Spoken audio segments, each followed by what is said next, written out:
So Dana White, you wanted to be a boxing promoter, and now you have to pay $5 million to Regis Prograis. Like, what was the point of even being a fight promoter, Dana? Wasn't the whole point that you got to pay these dudes $50K? Wasn't that the whole point? Like $50K check, $50K bonus, $25K check if you're a rookie or whatever the UFC pay scale is. Now you got to sit here and pay 37-year-old washed up Regis Prograis $5 million because he's the only guy you can find who will probably actually lose to Conor Benn. And I get it, like Conor Benn is overly hated on, but he blatantly only got that giant Wembley Stadium fight. Was it Wembley or was it Tottenham Hotspur? Whatever, some giant British stadium fight against Chris Eubank that he literally only got because they're both fighters from the 80s children, right? They're the children of Nigel Benn and Chris Eubank Sr., who are two of the greatest middleweights of all time. Watch for my upcoming all-time great middleweight tournament bracket video coming up soon that Nigel Benn and Chris Eubank Sr. will both be featured in. Neither Eubank Jr. or Conor Benn are featured in that video, mainly because they're not middleweights. But Conor Benn has to be the most hyped, well-known fighter who, is neither a world champion or has never even beat an established world champion. No, I mean, he two fights in 80,000 seat stadiums and all the money that brings in, that many fighters fight their entire careers for, that many fighters fight their entire successful careers for and still never get, by the way. There's a lot of fighters that go undefeated that fight whole entire careers, maybe not that go undefeated, but that have very successful careers that never get to fight in a show that big and take home a purse that big. And Conor Benn gets to pretty much right out of the gate before he's even reached championship level. I mean, Chris Eubank Jr. has only ever been the IBO champion. The IBO is a minor belt. It's not a major world title. It's like the 5th championship.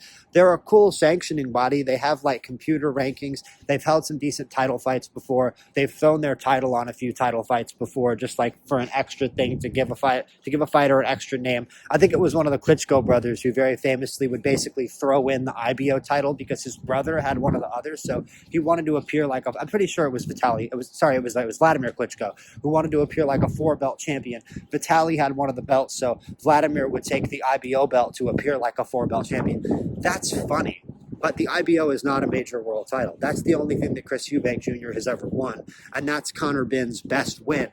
And if you know about Chris Eubank Jr.'s mentality and his mindset around boxing around this time of his career, and honestly how uninspired and burnt out with the sport he is, you know that, for Conor Benn, especially in the second fight, when Chris Eubank, the first fight is first, he makes all the money in that big first fight.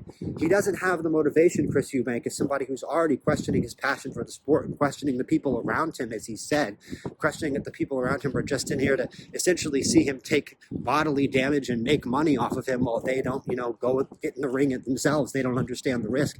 Chris Eubank is sick of fighting, and he made a huge paycheck and came back for another fight, and we're supposed to be surprised that he put in next to no effort and ended up in the hospital right after the fight, right? So I was never, a big believer in Eubank Jr. for that second Eubank Benn fight. Anyway, I didn't really even understand why it was made other than the fact that the first one made so much money, and I think Eubank probably felt the same way, and Ben just saw it as a great, quick opportunity for some get back, so he trained really hard and won, and that doesn't really inspire me. It doesn't really inspire me that he's going to train super hard and go out there and create some magical performance against Regis Prograis, or even something that I necessarily want to see, dude. I mean, Regis Prograis is one of the more established, as being washed up fighters that there are in the sport, okay?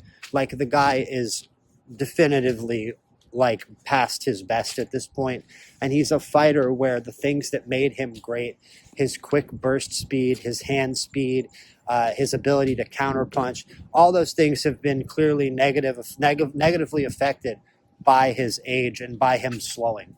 And he's just stiffer than he used to be.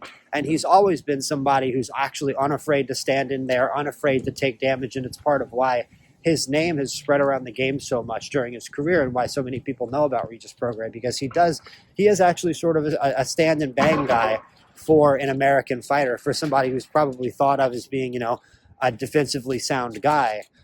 He actually does kind of stand in there, and he doesn't move quite as much, but the angles are lesser than they used to be. The counterpunching, the intensity is lesser than it used to be. And I think Conor Benn is going to pretty easily be able to just walk right at Regis Prograis at this point. I don't know that Regis Prograis has the foot speed or, just the mental quickness anymore to move in a way that can counter Conor Benn's inside attack, and Conor Benn really just walking straight up those middle lanes in the way that Conor Benn can do when he's really dominating a fight. I think Regis Prograis can't really stop that at this point. And I think that Conor Benn is pretty easily going to collect either a KO or a unanimous decision win. I think that if the same Conor Benn that showed up against Eubank shows up, he'll definitely get a KO. But if the Conor Benn that we've seen in other fights where he doesn't train as hard, he doesn't care as much, shows up, which that might be the one that we see against Regis Prograis with a big payday on the line. He might be a little lazier for this fight, to be honest with you. You'll see a pretty boring, standard, underwhelming unanimous decision, the boxing classic. Ye old 12-round unanimous decision where the favorite cruises to an easy unanimous decision victory, which would be my early pick for Conor Benn versus Regis Prograis, because I just don't think that the sort of slick counterpunching style of Regis Prograis, that stand in the pocket and quick response style, is going to work against somebody who's as much of a forward-moving brawler as Benn, especially when Regis Prograis doesn't really seem to have the legs too much anymore. And to be honest, I don't really know how Regis Prograis at this age is going to be able to actually reliably win 6 or 7 rounds of a 10-round fight, or 6 or 7 rounds of a 12-round fight, however many rounds this fight ends up being, against Conor Benn. I don't really see that. I think that Regis Prograis, he's always been underratedly able to throw hands. To be honest, just single shot power for Regis Prograis has always been an underrated asset that he has. But so I believe that there's a few rounds of this fight where he can, land the biggest shot, and people will give him the round maybe because he landed the most appealing shot, and that he can, make this a fight that people maybe remember a little more fondly because he can land some square shots to the jaw of Conor Benn. And maybe that's part of the hope of making this fight, and why, at Zuffa at TKO, they think that this fight is going to be a little more entertaining and do some more numbers than people think. Because for the boxing fan, the average boxing fan seeing this fight, it's kind of an eye roll fight. It's a fighter that a lot of people think is overrated versus a fighter that a lot of people think is over the hill. So it's a fight that's not going to get necessarily the most positive response online or the most positive response from the fandom. And I think it's also not great that this is the first Zuffa Boxing fight that I've seen that features 2 fighters that I've actually heard of before the fight. I heard of F.A. Ajagba. There's numerous fighters that have heard of fighting for Zuffa Boxing so far, but no one who's actually fought somebody else that I'd heard of. There's never been a matchup between 2 guys I've heard of until now, and it's not a great one, to be honest with you. It's not a great one, and it comes at not a great time, I think, for Zuffa, for this foray into boxing. I think that the traditional promoters and the traditional sanctioning bodies especially are going to be very willing to stand their ground, and that I think that they have a lot more of an established foothold, and that they literally, for the last 100 years, have been the sport itself. So it's going to be pretty hard to unseat the sport itself, isn't it? This whole period of boxing behind the scenes is just going to be chaotic with these lawsuits, this $1 billion Frank Warren lawsuit. And it's not even necessarily wrong, because, the Saudis have literally been, releasing news on the Ring magazine like it's news that is very clearly just designed to, defame Frank Warren and, push their interests in the sport over everyone else. And they're pretending like the Ring magazine is this trusted journalistic source, which it definitely used to be before they bought it. So they can't really use it that way to defame people who are trying to sue them and to try to take over the sport, which I'm sure was a very big key part of why Turki Al-Sheikh bought the Ring in the first place, was to use it as sort of a propaganda body for, his own interests in the sport, and eventually, of course, for Zuffa and for Zuffa's efforts to try to sort of turn their weight class titles and their championships into the championships. But it will be very interesting to see if what essentially ends up happening, and I've said this before in boxing, and it's a very frustrating part of the sport, that this is how sanctioning bodies always come to be, and Zuffa is no different. I'm not going to say that Zuffa is going to be another sanctioning body, because they're not, but what they are, they're going to be a league. But what they're going to be is they're going to be another belt, unfortunately, and you're going to get 6 belt title fights, and you're going to have weight divisions and weight classes with 6 champions in them now, which is what always happens, which is what happens when the WBC formed. It's what happened when the IBF formed. It's what happened when the WBO formed. They were all trying to reform the system and give people a belt that people could trust again. And essentially, a lot of them, I think all of them probably, wanted to replace the existing infrastructure, and then they just ended up adding to it. And you ended up in this chaotic 4-belt era where so many things like, the lineage of American superstars, the heavyweight championship lineage, where all of it was fractured by the 4-belt era. And the sport became so much harder to follow because of this, because of people trying to fix the sport. So, I'm still not convinced that Zuffa Boxing isn't just going to become a 6th belt, and that a sort of more upscale money belt, sort of like a big fight kind of belt, in the way that I think the Ring magazine would have been before, but even to another extent. Really a belt just signifying Turki al-Sheikh and Dana White's involvement. I think that's kind of the worst case scenario. That, Dana White, he obviously still prefers his initial product of MMA to boxing, and I don't think he wants to make his product of the UFC look any worse. But if you go for all these years, UFC fans saying, oh, UFC is the real fighting, UFC is the real sport, boxing is bullshit, there's all these belts in boxing and it's so confusing, nobody likes boxing. And then your guy, Dana White, the guy who invented and, pioneered and spread your sport around the world, is just throwing another belt at these fighters who've already got 5 belts.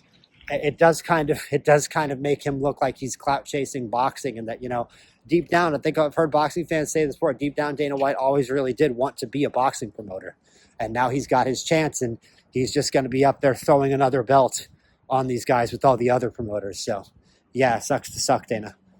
I'm not particularly excited for Prograis versus Benn, but I will be watching. It will, of course, be on Paramount Plus, like all the Zuffa Boxing events, for free. And that's a great thing for the sport. That's the thing that I think that Turki and Dana have done for the sport. It's fantastic, is all the free fights, all the free entertainment, all the super fights. It's hardly something that I could complain about, but you're at a point where behind the scenes you start to worry a lot about the sport's future. So let me know what you guys think. Like and subscribe. And are you guys happy to see the end of these promoters, potentially? These guys who have, like I talked about in my other video today, Floyd Mayweather with his money. Like, how do you think, you get encouraged into a lifestyle where you spend all your money? Chris Eubank as well. Fighters realizing that the people around them are just there to take their money, while they take all the damage and while they take all the risk and while they do all the training. They've got all these people here, siphoning their money off.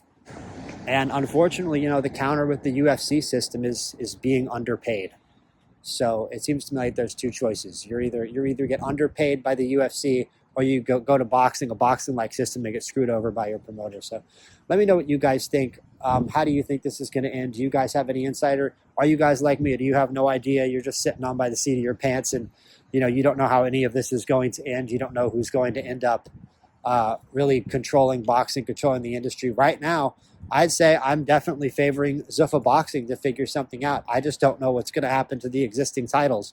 But I think that's part of why you're seeing this huge lawsuit, this huge $1 billion figure from Frank Warren, because these promoters are genuinely scared. These promoters genuinely don't know what the future is going to hold for them, because promoters really have relatively such minor power. They still exist in the UFC. Managers, and I don't know about promoters, but definitely managers exist in the UFC. And they have a fraction of the power that managers like Frank Warren in boxing have.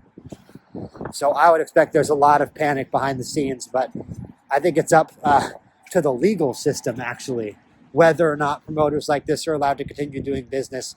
And there's just a lot of other things outside in the future that are going to determine who ends up having the power in the sport. So yeah, who you guys got? Benn or Prograis? Who you guys got? The promoters or Dana White?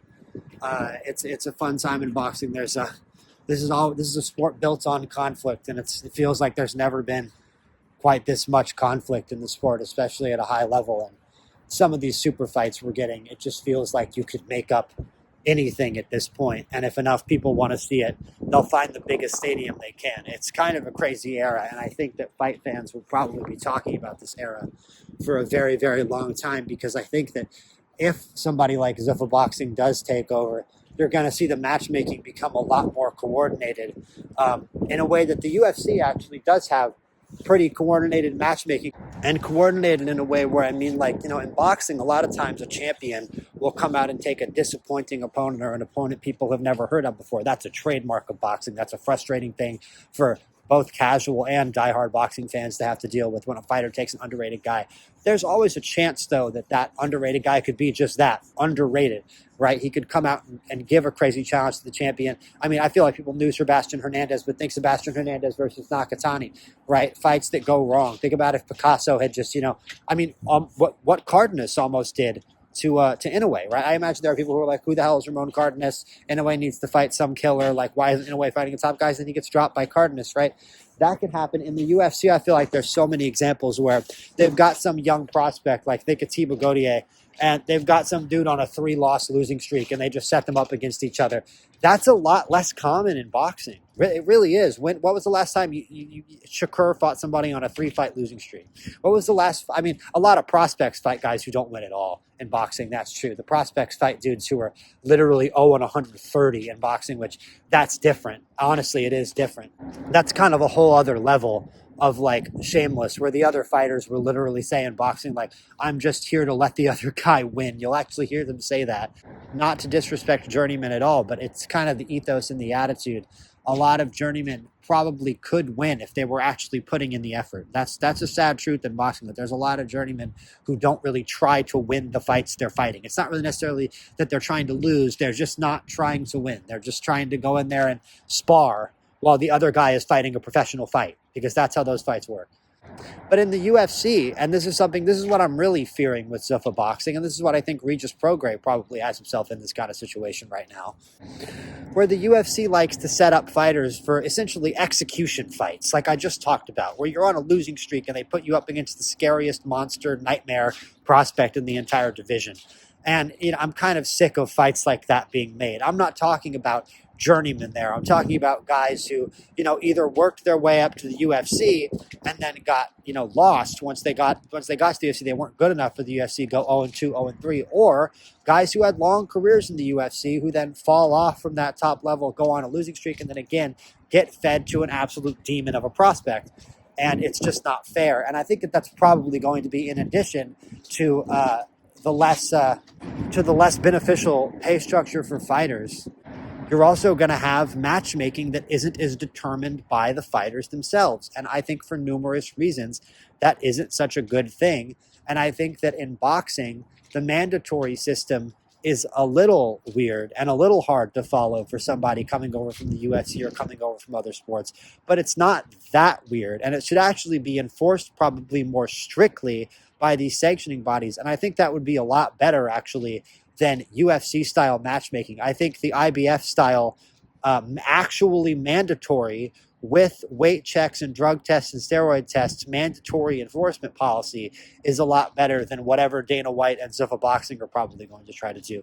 That's just my 5 cents. But like and subscribe for more boxing content and commentary, and I will be right back on the next one. Let me know if you guys are excited for Benn versus Prograis, or if you think Prograis has any chance to get a big upset over Conor Benn, or if you guys actually don't think that Conor Benn is totally overrated.